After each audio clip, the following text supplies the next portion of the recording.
My name is Lucius Unebu.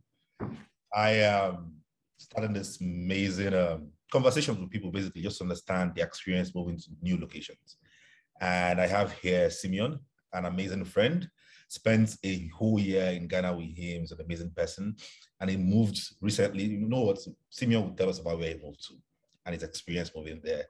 And the goal here is to want to understand, what's his experience with feeding, food, where he moved to, and also figuring out how to barb his hair over there also. So Simeon, please, just give us information about yourself and, everything. Yeah, thanks for having me. It's a pleasure being on your channel. I am Simeon by name, Adeyemi Simeon, but some know me as Adeyemi, so it's fine.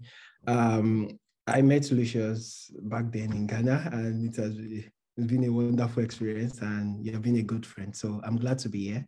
Thanks. I recently moved to Amsterdam. I think here, I don't know where part of Europe, but it's in Europe, whether north or south, whatever. But it's in Europe, close to Belgium and around Germany. So you can know where Netherlands is. So with my family, last October, that's 2021, and I got a highly skilled immigrant job. I got a tech job and moved over with my family. And so I've been here for over 6 months now, and it has been a wonderful experience, and learning new cultures, new societies, and adapting to it. Yeah. Although it's a bit cold in Nigeria. In Nigeria, it's quite warm, and compared to the temperature in Europe. You can tell me about it. I'm also wearing the jacket here. It's all cool. Yeah. It's thank God we are approaching summer now, so it's a bit hot in the house, and that's why I'm on t-shirt. But back when I moved here, it was a big of challenge for me, like adjusting to the weather and adjusting to the food. But thankfully for me, I had a wonderful transition. So when I was coming over here, I have another friend that I met in Nigeria via some other friends like that. So third party friend, and we later became close friend. So he kind of introduced me to what I should prepare for and how to adjust. Then thankfully I got his apartment, and his apartment is situated in, I think south of Amsterdam, where we have a lot of African nationalities. There are a lot of Ghanaians around my neighborhood, Ethiopians, and other parts of Africa, Moroccan, Algeria. That's nice. Yeah. So we have a couple of African stores around, which I can get some of those Nigerian recipes. And yes, I could get things like cocoa. The cocoa we used to have in Ghana then, they sell it because they are Ghanaian shops, they are Ghanaian electronic shops and all that. So I can get the cocoa, I can get gari, I can get even things like semo, although the name might be different, but I can get things like that. And one thing that I would really say that helped me settle down here a lot with my family is that there's a community we have on WhatsApp, Nigerians in Netherlands, and where if you're coming into the country and if you know somebody, they'll just introduce you and add you to the group, so you can ask for information there. So apart from that WhatsApp group, my friend also did his best as much as possible to introduce me to some places on Google Map. Like he sent me, like there's a Nigerian restaurant called Obalade restaurant where you can get suya, where you can get ogbono, okra soup. Obalade restaurant. Yes, Obalade restaurant. You can Google it in Amsterdam. Like it's quite famous like that because Nigerians go there a lot. And although the food is a bit pricey, but yeah, pricey is relative. Well, converting it back to Nigerian currency is still pricey. And even Amsterdam menu, yeah. But we do go there once in a while, just for having a different feel. But apart from that, there is a particular area in Amsterdam, I think Gazenhof, if I'm correct with the pronunciation. So the place is it's a weekly market on Saturdays. So they come like the Nigerian style where you have people come to a particular location or market and they bring all their stuffs on one day of the week like that. So that Gazenhof, we do have like weekly Saturday markets there. And there you could, although there are some few Nigerian and in the market, but you have lots of Ghanaian shops. And around that neighborhood, that Gazenhof, you have Nigerian store, or we call them African store, where they speak Yoruba, they speak Igbo there. So we can have things like Ogi, Eko, Iru, things like that, Ugu. So you can get all those things. So for me, generally, I'm not really too much of Miss Nigerian food. Things like Pando Yam, even till things like Maggi, your Indomie. Indomie, yes. Are you serious? Wow. Yes. So they import everything, like even some evil food, I think ukwa or something like that. I don't know. Ukwa, yes. So you have it and you can buy as much as you want. Wow, that's so yeah. You're lucky, man. You're very, very yeah. So yeah, very, like very lucky. I really didn't miss, apart from maybe I can't even say what I miss in Nigeria. Like even okra, you get okra, you get till locust beans, you get everything, crayfish, you can get everything, literally everything. For my first 3 months here, I was literally eating burger every day, morning and night, every day burger. Wow. It was that bad. Because I couldn't figure out, I tried eating some of the food here in Brazil, but some of the food just couldn't work well with my taste bud. Yeah. I was craving Nigerian food badly. Yeah. Yes. Yeah. This experience, the time I could relate with you very well was when I was in India, and that was sometimes around 2016. And then, like all through my stay, I couldn't cope. So the only thing I was able to survive with, there was a Indian restaurant like down very far, like you walked like 30 minutes, and the only thing is not even it's not close to African food or not, but the only thing is that it was just a spicy rice. Like it's quite spicy, so it was close to Nigeria. Aside from that, I don't. So they serve things like chapati, they serve things like their cheese. Those things I can't curtail it. Yeah, I can't hit it. And I don't even know, in Amsterdam, there's even Nigerian or African store. But there's nothing like that. So you see that you hit all those, their yama. Sorry, but I understand. But I can't cook. So that rice is just like I buy like once in 3 days or once in 2 days, depending on my money. But trust me, it's very tough, because it's even expensive. I think it's like around 80 rupees or 85 rupees then. Wow. And 85 rupees is like you buying a food of maybe 5,000 naira every time. Wow. Yeah. So I don't eat it much, but when I've missed the pepper, that's when I go there.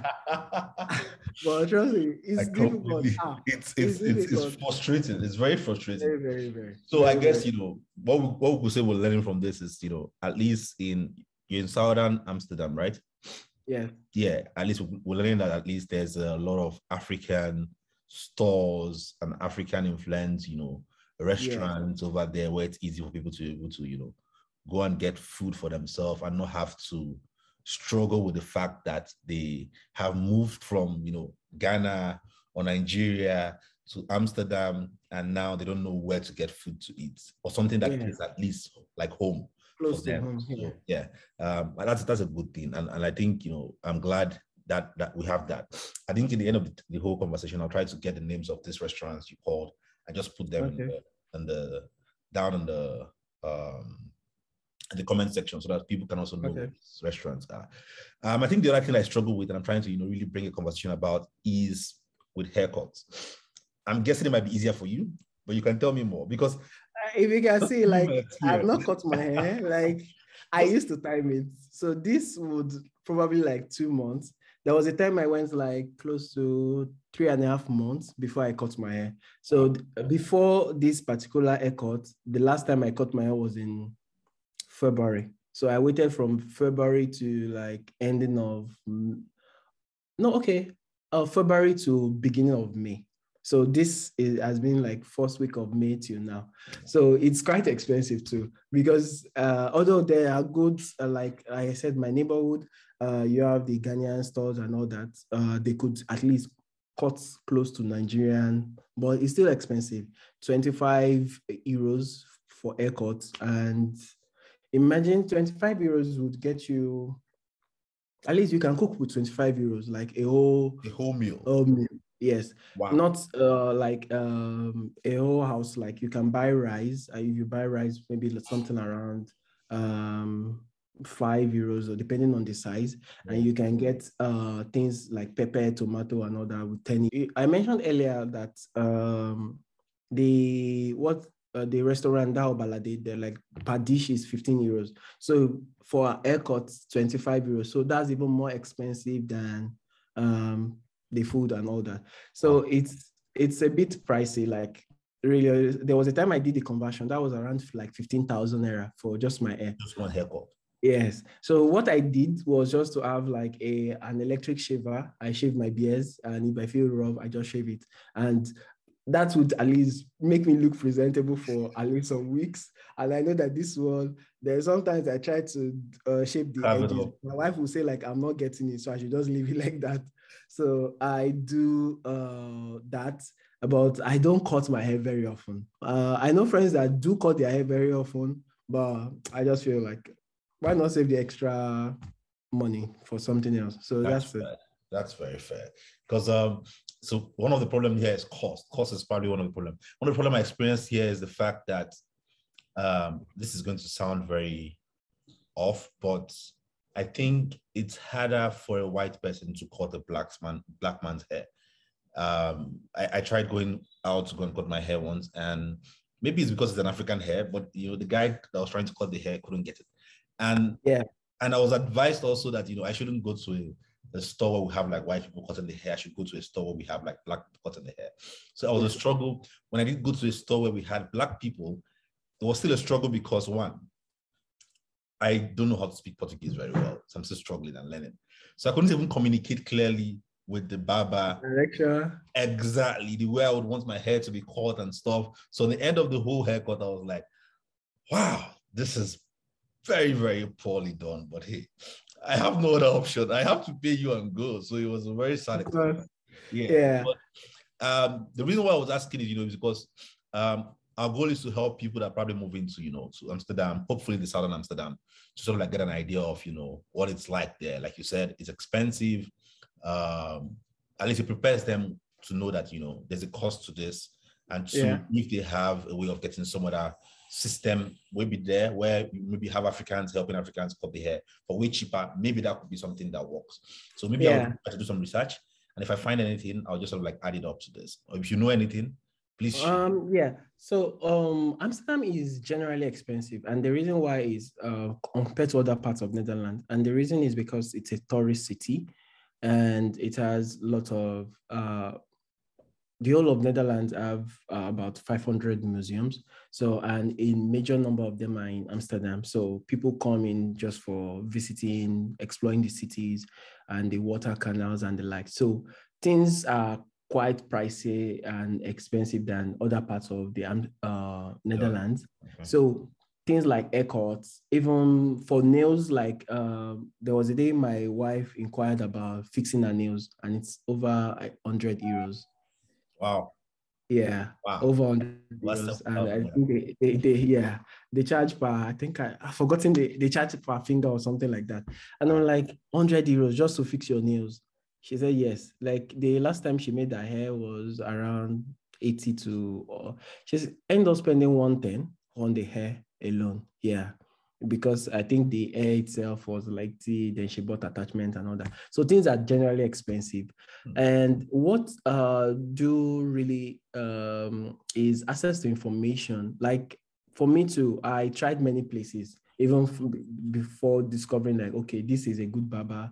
I experienced such too. So although the places I went to, they are also black, not white people, but still they still don't get it. Yeah. And once I got a particular guy, and luckily for me, okay, the first person I tried was a Cameroonian. He was black. He still didn't get it the way I wanted it.